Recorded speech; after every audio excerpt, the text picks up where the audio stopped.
ஒன்றும் இல்லை, நரேந்திர மோடியை பார்க்க போனேன். 20 நிமிஷம் பேசியிருக்கேன்.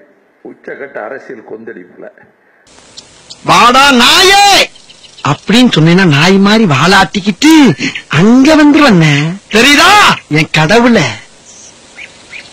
போன போன போ. என்ன சவுண்ட் விடுறாரு? 3 கோரிக்கைகளை வச்சிருக்கிறேன். இந்த ஜல்லிக்கட்டு இதோட உங்க செல்வாக்கு அவுட் ஆயிரும். இந்த முடிவை மாத்துங்க.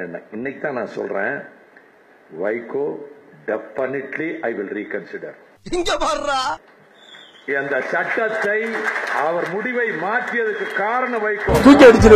காரணம் வைகோ பெரிய தலைவர் இல்ல, இந்த நாட்டின் கோடிக்கணக்கான மக்களின் நாடி துடிப்பு வைகோவினுடைய பேச்சிலே தெரியும். இதை நான் வெளியே சொல்லிக்கிட்டது இல்ல.